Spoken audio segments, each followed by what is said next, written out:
I'm Karima Brown. It's Sunday and it's time for The Fix.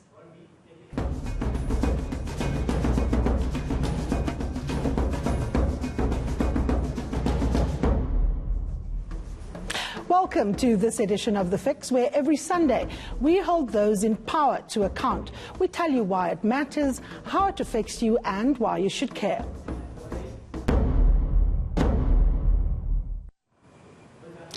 Now, government's risk adjustment strategy to reopen the economy in a 5-step process has led to some sectors being opened while others have been forced to remain closed. Tough trade-offs have also had to be made as public health and economic factors are weighed in an effort to save both lives and livelihoods. But what is right for one sector may not be good for another interest group. A tough balancing act. Now, to talk about how this approach is impacting on their businesses, I'm joined by two captains of industry, one in the financial and banking sector, that's ABSA's CEO, Mr. Daniel Mnyele, and of course the other in services and hospitality, HCI's CEO, Mr. Johnny Copeland. Gentlemen, thank you so much for joining me here on The Fix this morning. Daniel, let me start off with you. Your reaction as ABSA Bank CEO to level 4 of the lockdown, how does it impact you? Thank you very much for the invitation to your show, Karima.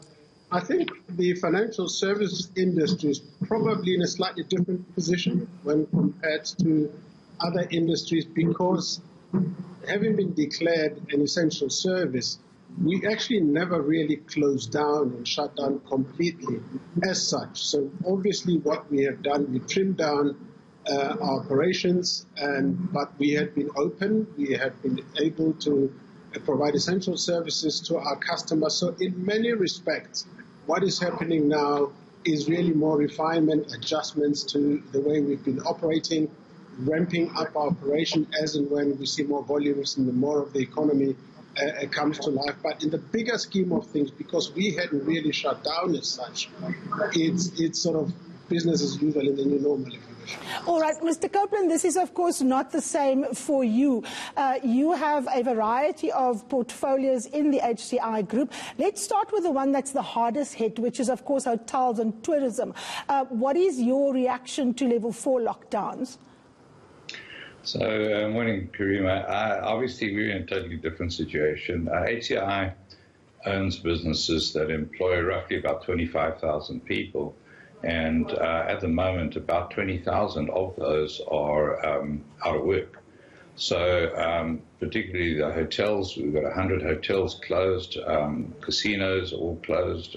Really the tourism sector is a disaster.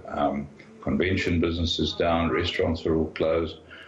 These are not only the consequence of the lockdown. Even if you lifted the lockdown, it would be enormously difficult to get these businesses back on track quickly. So I guess what's needed is not only financial support for these businesses through this, but also a determined drive to encourage them to A, to open, and B, to grow.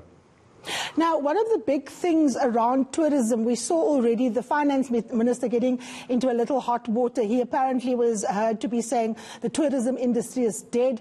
The tourism minister was livid. She forced him to apologize. But the reality is, Johnny, with international flights down, and also local transport severely compromised, the understanding of hotel business as we know it can't go back to normal. What is the strategic options that are open for you?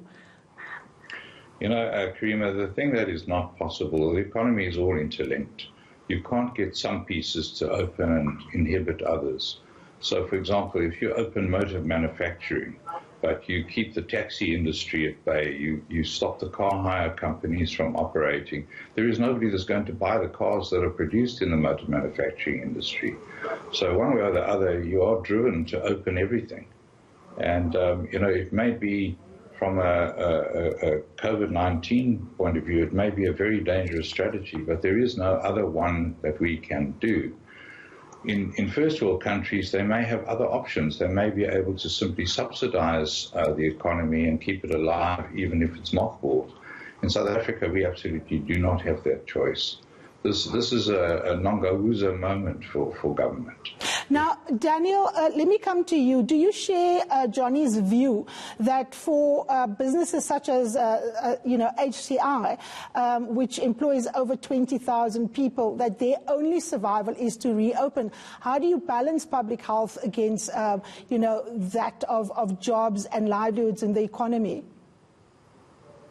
Yes, I would tend to agree with Johnny's comments, Karima. I think it is a real delicate balancing act in terms of needing to make sure that you take care of sort of the public health issues, but at the same time, in a controlled, in a responsible, in a sustainable manner, you opened up economic activity, particularly the point that he makes around, forward and backward linkages. It's very important that as you open up, you take account of the complete value chains of certain products and services that need to be delivered so that you don't get unintended consequences of potentially opening up one sector that is linked to another and have a risk of then not being able to have much to show for on the economic front, but at the same time having taken the health risks. But I think it is very, very important in the process that the level of cooperation, consultation, collaboration around inputs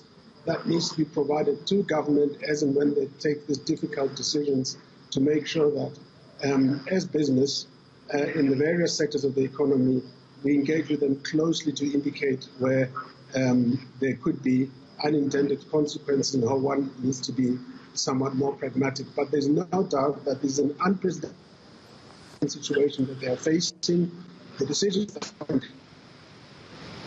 Johnny, let me bring you in here. Niva Makgetla, who's an economist, wrote in the Business Day saying that the level 4 economic restrictions are narrow and murky. And she says they mostly limit employment levels according to industry and product, despite paying lip service to preserving jobs. Do you share that outlook? And more importantly, were you consulted as a sector in terms of the submissions that were made? I understand over 700 businesses participated. Karima, I've read Neva's comments and I agree with him completely. The essence of it is every industry has to demonstrate to the Department of Health how it's going to operate satisfactorily, safely.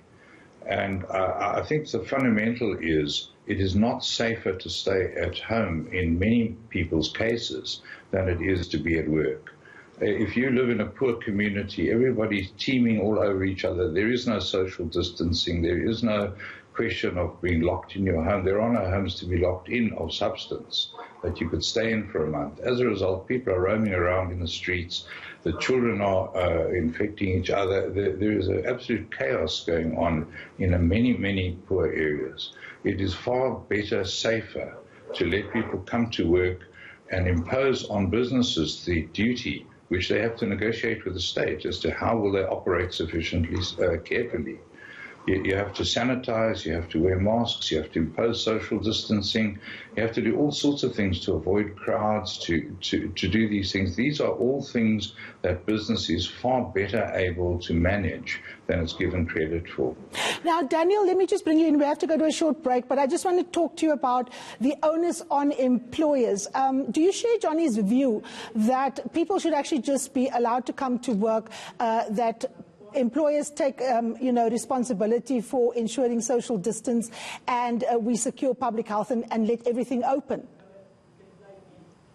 Look, we are obviously all in it together, and it is very, very important that as and when we open up the economy and we let people come back to work, that we make sure as employers, certainly the onus is on us to make sure we keep to the health protocols and make sure that the regulations that have been promulgated, ones that obviously would have had input into and pragmatic compromise would have been reached with government as to what is doable and what makes sense, but that we keep to those. But in certain instances, I would very much agree with him that it might actually be safer for people to be at their places of work where certain health and hygiene protocols could be much better than in certain difficult living environments. All right, let's take a short break. When we come back, we will continue our conversations, and I am going to be challenging you on your notions that people should just come back and that the economy will be open. In conversation, of course, there with ABSA CEO Daniel Manyele and his counterpart at HCI, Johnny Copeland. Don't go anywhere.